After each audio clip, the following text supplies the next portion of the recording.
My name is Joseph, and a little bit about me. I'm an American. Where's the other American in the room? Is there no?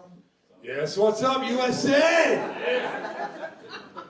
Haven't always lived here though. I was originally born in Spain. What's up? It's my people. Now, I was born in Spain.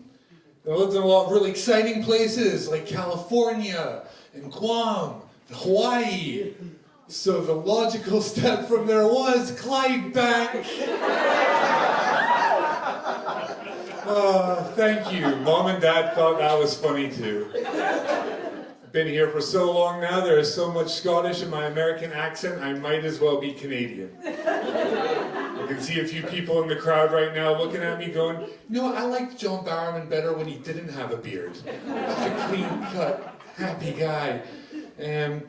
But I've been here for 20 years now, and I feel like I can say properly that I am Scottish, you know? And I know you've probably heard a lot of American tourists say to you that, like, their great-granny once had a West Highland Terrier, so they're, like, 1/17 Scottish or something like that. They're not. They're American, all right? I'm Scottish. I've been here for 20 years.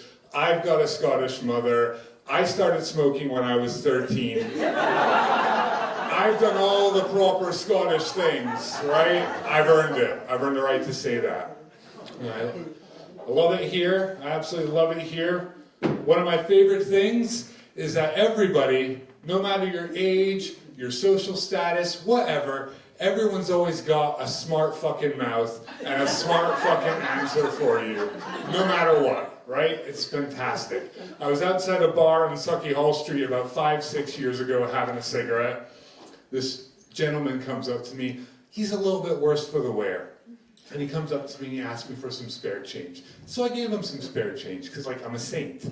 And he starts talking to me, so I engage in conversation with him. And then this other guy starts walking past us, and as he's walking past us, he's just sort of peeling and eating an orange at the same time. This was pre-hipster as well, so it was weird as hell.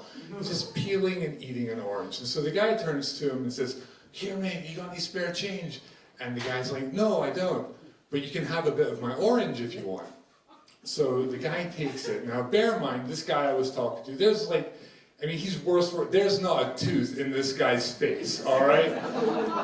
And he takes the bit of orange off him, the guy walks away, and he pops a bit of orange in his mouth, and he chews it for must have been about 3 seconds before he gets really angry, and he turns and shouts down the street at him, "Hear me! Hear me! Me!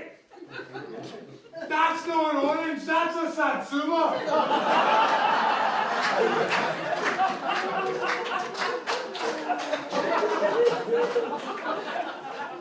And the thing was, it was actually a clementine. Because homeless people know shit about fresh produce. It's terrifying. Another thing I love about being here, my favorite thing actually, my favorite thing, I have to thank you guys for it, the Pizza Crunch. Thank you so much. You guys know the Pizza Crunch? Fucking deep fried battered pizza. I love it. I love that the people of Scotland said, dough is absorbent, but fuck it, let's deep fry it anyway. What's the worst that can happen? It's so tasty and it's so addictive. It better be tasty because it looks like a tumor wrapped in eczema. It does. It's so beautiful and addictive. And did you guys invent the Pizza Crunch because you couldn't get crystal meth here? Is that why? Both essentially the same thing. Both sold from the back of vans parked outside high schools. I'm sorry, that joke's a bit dated now, because you don't really get chip vans outside high schools in this kind of hardcore, free-range, organic era that we live in. I think next time you see a chip van outside a high school, Jamie Oliver's probably just going to ship himself a free-range chicken or something. What else can we talk about? What else? I'm a hairdresser, that's what I do. I cut hair for a living, and people always say, oh, that's a really creative job. That's a really creative outlet to have. And it is creative, but it's got nothing to do with the hair and everything to do with the 970 different ways I talk to people about their holidays and what they did at the weekend, and the weather, dear God, the weather. Oh, I finish work every day and I'm like Michael Fish in therapy. It's just horrifying, so much weather talk. And if I'm not being small talked to death about things like that, I get a lot of the same questions as well, day in, day out. A lot of my clients will say stuff to me, they'll go, so got a couple of tattoos, yeah, see them there, do they mean anything to you? I tell them yes. They mean I wasn't raised properly. A little run through, there's a naked lady here, and she stands for no positive female role models at home. There's a black and white Venus de Milo, and that means that I appreciate both the arts and boobies. And there's a skull with a fedora with a cigarette in its mouth, and that just means I don't make good decisions. So we'll cover that up. I do enjoy that job. It's a fun job, though. I make fun of it. I've had worse jobs. I used to work in a bowling alley in Clydebank, and that was truly dreadful. People are laughing already because they know it's a hellish job. I used to work there, and I worked there during my experimental phase, right? It's like I don't want to say that I used to do a lot of drugs, guys, but I don't feel anything anymore. Largely because there's an 8-ball of cocaine where my heart used to be. And another thing my clients talk to me about, which is super exciting, they love to tell me all about their super bigoted and racist points of view. It's fascinating. They can't wait to share this stuff with me. I was in work last week, and this woman sits in a chair right in front of me, and she just starts telling me right away how against gay marriage she is, right? She couldn't wait to start telling me about it. I'd never met her before. 10 minutes in, starts telling me, like verbatim, she's like, see these gay people, these gay people, they want to have the same things as we have, right? But they want to be different with all their parades and everything. What's that all about, you know? Civil partnership's the same thing as marriage. It's the same thing. You know what? They should be happy with what they've got. But you know what these gay people want? They just want to have their cake and eat it. That's what they want. They want to have their cake and eat it.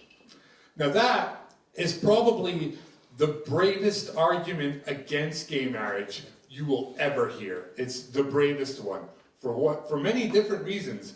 First reason, she said, have your cake and eat it. And that's at least the third gayest thing anybody could ever say.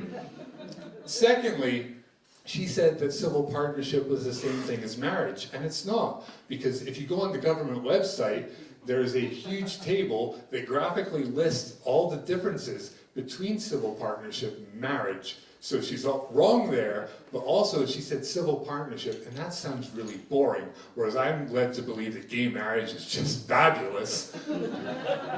And thirdly, the bravest thing about it was that she couldn't wait to tell this all to me, and I'm a male hairdresser. I know, I hadn't even finished cutting her hair yet at this point. Now, I'm not gay, right? For the record, I'm not gay. I've got a girlfriend now. We've been going out for about a year. She's a librarian. It's mental, right? I've read like 4 books now. It's just fucking, it's off the hook, right? Like, I'm not gay. But when this woman started going off like this, you can be sure as shit that I just camped the hell out of it. I was like the leader of all gaydom as far as she was concerned. I just camped it up for her. Because I feel like you can't just let people talk that way. You have to kind of fight these attitudes of people. Like, when I was in high school, we had, at the front of our school, we had a big gate that all the cars would drive through. And then at the footpath at the side of the gate, there was a little way in.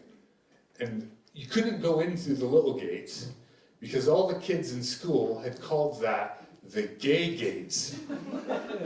So if you went in through the gay gates, you were gay because kids are stupid. So we didn't want that stigma attached to us. So after I left high school, they tore the old building down and they said to us, before we tear it down, you can come down and walk the halls of your old high school. relive your childhood. So a few friends and I, we went to the high school, and we were all walking along the footpath, and as we got to the front gate, every single one of us went in through the big gate. Because even after all this time, we didn't want that stigma. We didn't want everyone to think, oh, I don't want everyone to think I'm gay. Well, except for my friend Paul, since we finished high school, he's actually come out as a homosexual. And we all love Paul very much, but he had to go in through the gay gate. Because I don't like it, but, you know, rules are rules. So, those guys don't get to have their cake and eat it.